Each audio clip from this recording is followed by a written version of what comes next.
you. Gonna need you.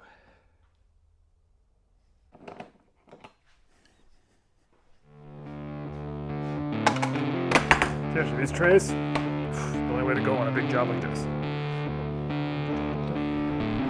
Let's get this guy out of here. Alright. It's not me shaking the camera down. I'm gonna have to put this camera down and really get to work on this thing if I'm gonna have it done in a couple days. Whew.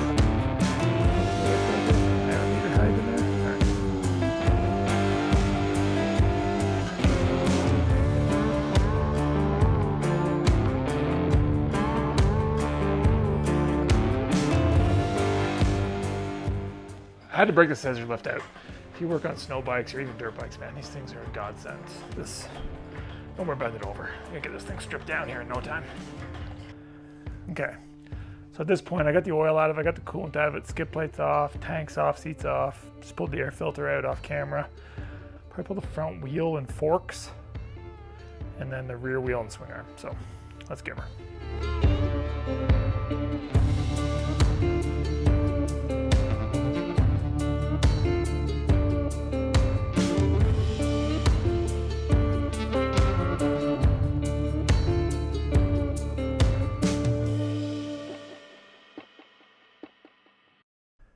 With the front end stripped down, you can see I got my brake caliper here hanging by the brake line. I like to just hang it up. I'll just hook it on a nail and it can just sit like this until I don't have nails. I'll hook it on there for now. But yeah, I'll just leave it all together and then I don't have to mess around bleeding anything come spring. With your front wheel, these spacers just get knocked out and then you lose them because this guy's just going to go on the shelf. So I'll pluck mine out. And then this way, once I put them through with a zip tie, I cannot lose these guys. They're stuck to that wheel because I need to reuse the front axle with the kit. Some kits, like timbersleds, they give you a front axle, and then I would just put the front axle back in and it would hold it together. But for me, I'll just zip tie them on there. Can't lose them. Okay, onto the rear wheel.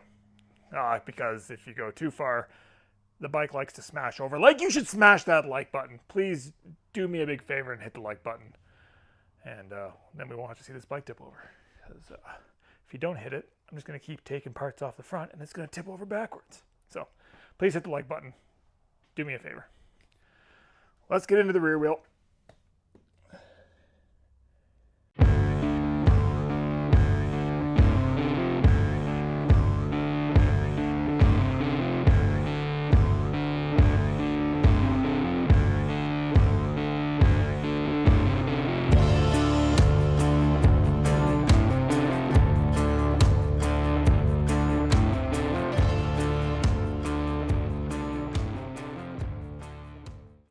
All right, we're getting close to having this thing stripped down. Got the rear wheel off, rear brake assembly off. Next, we're gonna pull the swing arm, shock, and all linkage kind of out together. I like to pull the rear wheel off separate just because it stacks nicer. I see some people leave them on the swing arm, but I don't have the space for that. So actually, I'll probably pull the shock and the linkage will probably stay together. Who knows? Let's just get some bolts out.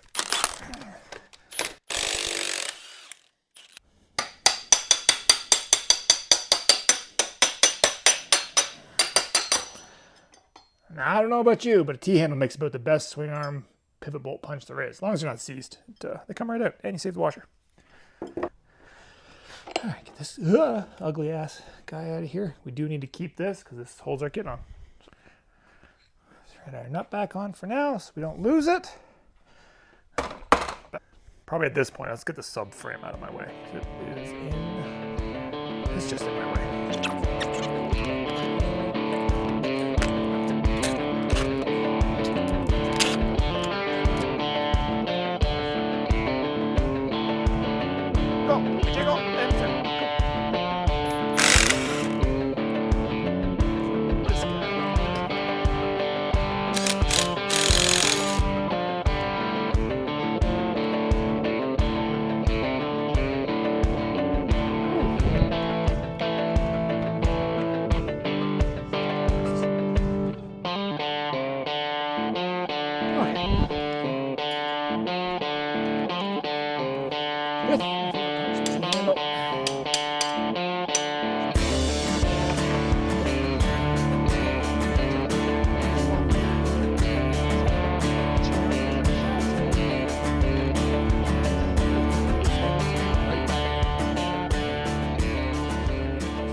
Okay, she's coming apart. So we got the back end off, so now she gets a little wompy doodle here. So we're gonna slide the fork tubes out, and that'll even her up. I gotta change the fork springs in them anyway, so they gotta come off. So on the reassembly list, that's number 1, the key and carb's gotta go. So what we're gonna swap to is the smart carb. You can make the key in work okay. I can't get enough elevation change out of it. I can get it to be at the bottom of the mountain, but I can't get it to work at the top of the mountain. So you really can't beat a smart carb on a carbureted 2-stroke snowbike.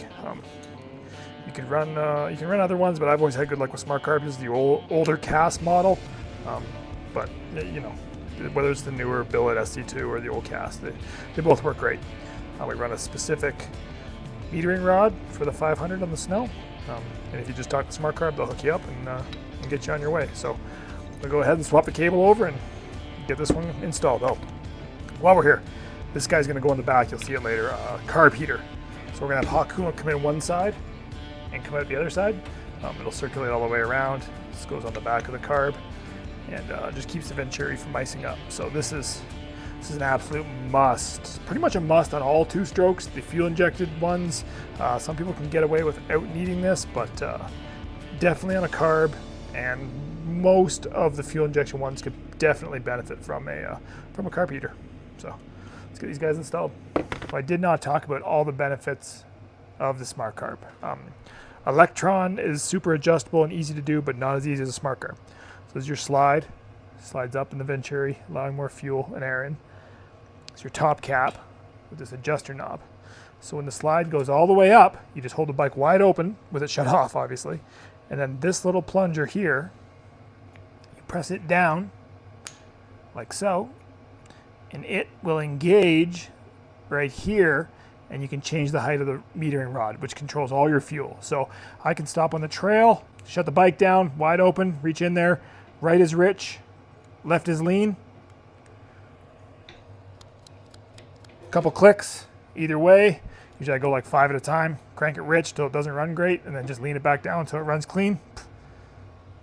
And away I go. So next step, we got a washer in here to get out. Get this guy out. Get this installed on my throttle cable. Just gonna dive into my snowbike forks here. I don't do anything crazy. I just pull my MX springs out that are set for my weight, and I swap in a 0.60 fork spring and run my MX valving. I'm not a big, huge, crazy cliff dropper, big jumper, and my kit has pretty good suspension. So just a simple spring swap, and I'm good to go. Okay, fork springs are changed. We got the snowbike stiffer. We got the 0.60s in there. Pull the MX springs out. This is like a super messy job, so I recommend some gloves and a big old piece of cardboard will keep your bench from being super nasty. Now, I have forgotten these things like every year I build a snow bike. I forget to put my Seal Saver socks on my forks, so now is the time while your forks are off. Also, I didn't mention, these babies have a kink in them. It's hard to see, but there's a little kink in the bottom. That's snow bike life sometimes. So let's get these slid down from the top.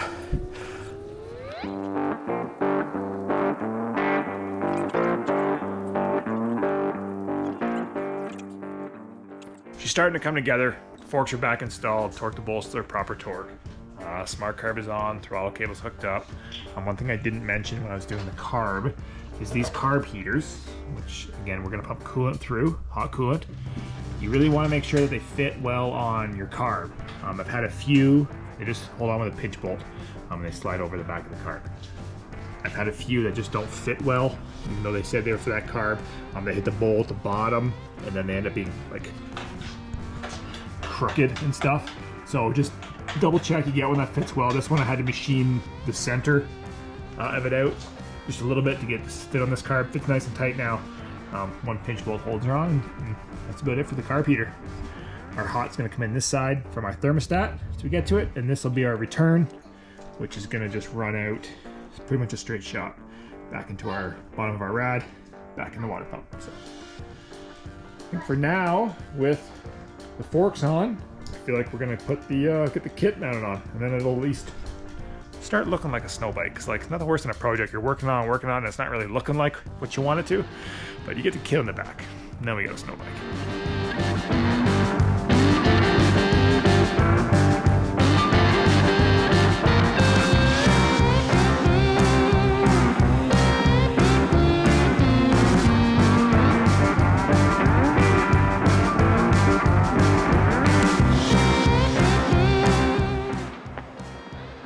Cool, finally getting some snow. It's been a few days since I worked on the snow bike, but we'll get back to her here now. Super pumped. We're getting some snow. It's been pretty dry here. It's middle of December. This snow bike project's taken way longer than I thought. I'm still working my full-time construction job, so I only get out here every couple days for a couple hours. So little bit by little bit, we'll get her done though. Not a whole lot of snow in the mountains, so not a crazy rush, but I like to have it just done, ready, and waiting for when the snow drops. So let's get back into her. I'm gonna change these bar mounts out for the YZ500 bar clamps. We'll get the front end back together and hopefully maybe get this thing wrapped up today, or at least together, running. I'm sure there'll be odds and ends. There's always odds and ends, but let's have a look at this bar clamp first. So heated bars sitting here. Obviously got the other, all the stalkers are all stripped down. But let's have a look at this guy. YZ500 soft bar clamp. It's not, I don't know of anybody that's ever run something like this on a snow bike. A few other like bar mount options, but you're not going to be able to run your heated bar ports. So with these guys being two individuals, hopefully that helps me out. Okay, so the only reason I'm going for these is I got some nerve issues in my neck. My hands get real crampy, and you spend a long time riding a snow bike. Like a dirt bike, a day on a dirt bike is, yeah, some people crank out long days, but you really crank out long days on the snow bike. So like a little bit of extra comfort is gonna go a long way. I'm not doing this by any means because this 500 vibrates. This is a counterbalanced 500. This isn't like an old CR that shakes your hands off. This thing runs crazy smooth. It's just a long day on the bike. And I think even a 450 or any other bike could really benefit from these clamps. So I want to test them out, see how it works. Just help my hands a little bit. I got real cold. The cold really gets me, like I have to run heated bars. So I'm just looking for a little extra comfort out on the trail. But what we got is this guy's going to replace our stock clamp, bar clamp on the top of our triple clamp. And then this piece is all bolted to the triple clamp. And this piece gets bolted to your bar. And then they're totally isolated by this dampener. This is the super soft one. I have these blue ones are a little bit stiffer. I'll probably start with these. And then, yeah, let's get them on and see how this is going to work out.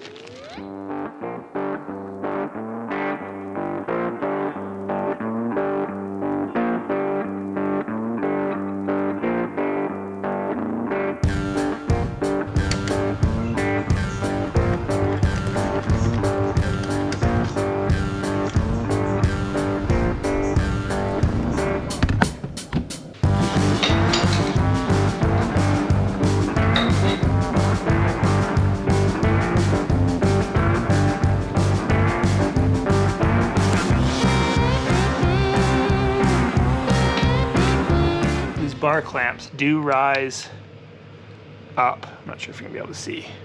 These are already a riser, like a 1-inch riser over the stalkers, and then these go up even more, like maybe another like 1/4 inch. So you can even get a spacer for them from your Mosey to bring them up even higher, but I think I'm just gonna start with without that. Just bolt them on directly. All right, so they come with pretty nice hardware. There's like a Yamaha specific kit with this little spacer in here. Yeah, down in there, nice. Go ahead and put these guys on. I think I don't know, there's also a double notch, so you can go forward and backwards wherever you want. I don't know, forward, backwards, forward, forward, I guess forward. I'm not exactly sure which is going to be best, but we'll just start. Drop all these guys down in here. Washer and nut on the bottom. Oh, nice.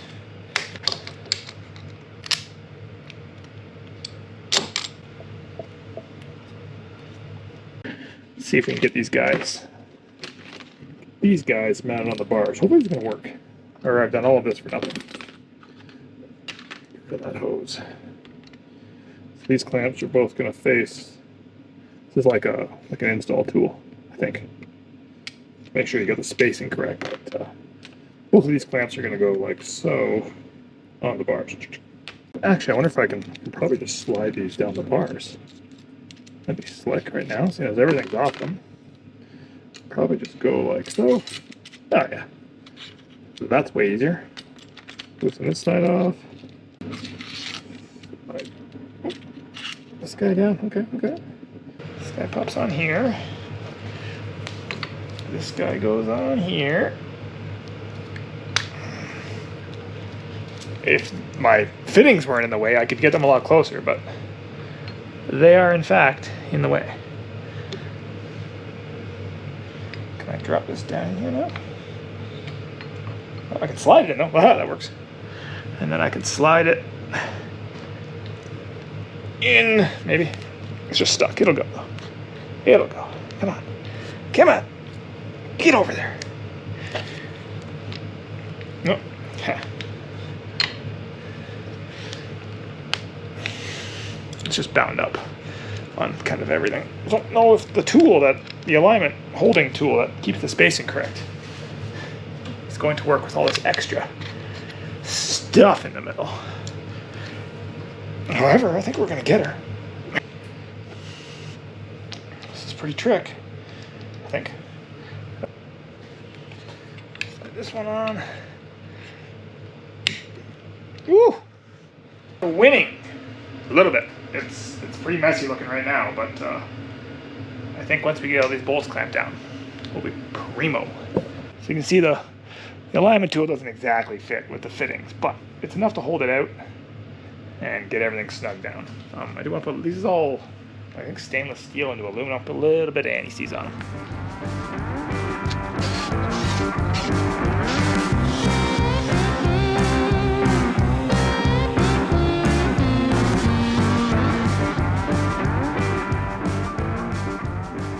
Okay, there we have it. Your Mosey 720 bar clamps on with the heated bars. Pretty excited to try these guys out. I might have to adjust my handlebar angle. We'll see once we get it down, but that's later. That's minor. I'm glad I got it all in around the fittings. They're pretty tricky units, and I'm excited to see how they feel on the trail. It's really the trail, because the bike is just screaming. But there we have it. Everything fit. Boom. Nice. So off camera, I've been working on like coolant hose routing, trying to clean it up a bit from last year. It was a bit messy. If you're doing like if you're building like a normal snow bike, just buying a 450 YZ KTM, like the popular stuff, the way the thermostats all work, everything just fits in super nice. Everything's pretty clean and tidy. If you're doing oddball stuff, like adding a tunnel cooler or building an off bike that they don't have a lot of like specific parts for, you're going to be into stuff like this. You're just trying to find hoses that fit and work. As I was getting all these hose clamps on, it's just a good reminder is once you go for a ride, give your bike a bit of a shakedown, you really want to go back and make sure they're all tight. Like there's just so many you have to add, and on something like this, don't matter really what the bike is though. After you go up for a rip, get back in there. Just make sure they're all tight. You might only give them a little quarter turn or something, but trust me, they're going to come a little loose, hot and cold, hot and cold. All the hoses are going to seat down, seal better. You're just going to have to give them a little snug. Time to get the other hose routing on. How did I have it routed? I think it was like this. I come in behind the bar, down through here, and then it loops around my bar. Wraps around the fork tube and up in here. Bit of a squeeze to get her in there, but with it right tight around the fork tube, it shouldn't get snagged. Keeps her from doing any crazy sharp bends. And we can get her down here. Man, it's a mess of hoses. Snow bikes, man. There's just ends up with shit everywhere. You can't avoid it. Bend it over like a sucker. Forget the things on a scissor lift. Straight up, scissor lift is clutch for working on snow bikes. If you like getting the kit and the bike all lined up, you can just set your height, slide them together. It's the way to go. Let's get her out. Throw something under the back. So this is our line coming down from wrapping around our fork tube. It's going to go in this mess and plug into this fitting here. This one's going to go back to our carb. I just test fitted the tank a minute ago, and it fills this whole cap. This guy's got to go back there. This will run down to our heated carb, and then eventually I'll put a temp sensor in here. I just don't have one. Thought I did, but I don't.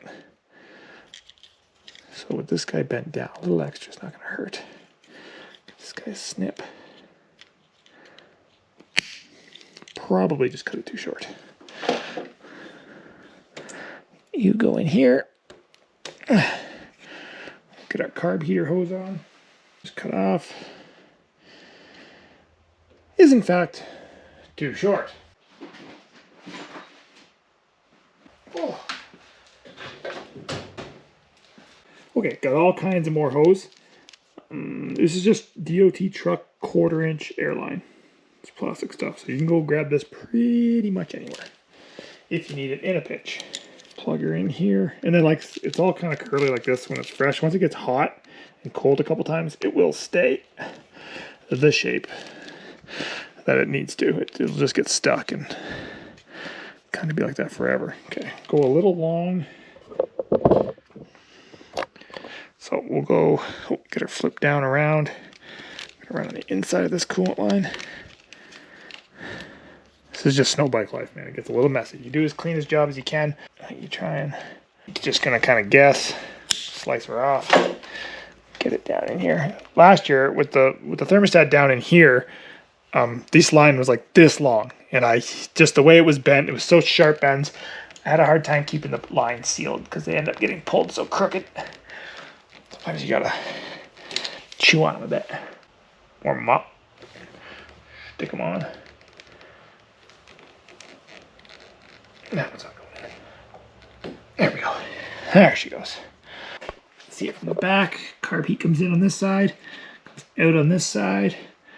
It's just a straight shot back into the bottom of the rad. This comes down. This is the bar return. This kind of messes on here because the tank, like, damn near pinches this thing against the head. So it just got a little extra protection smeared on there.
Here's my intake setup. It's a C3 SnowBike intake with just a different 45-degree elbow, so it fits up inside my airbox.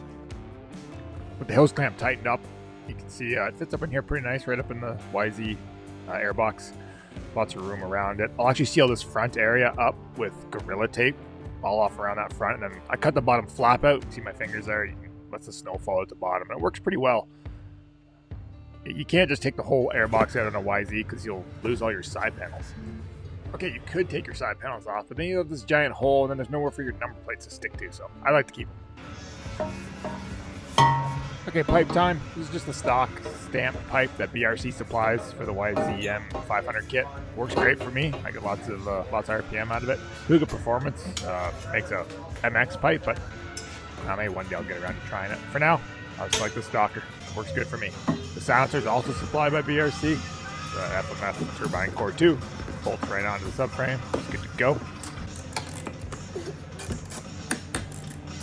Before I get my gas tank and stuff on, I'm gonna do my rad blockers. I got a whole bunch of these things, and I think I'm just gonna buy a bunch of this stuff in bulk in the future, but I've got like 100 of these balls, bungees, for doing other stuff. But if you pop them out, and then we're gonna cut one end off, find some side cutters. So what I'll do is I'll cut the knot off, and I need, I think, 4 of these guys.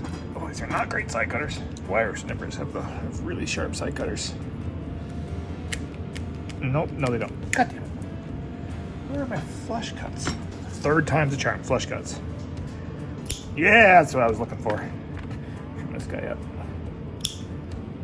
So I need 4. 1, 2, 3. Grab one more.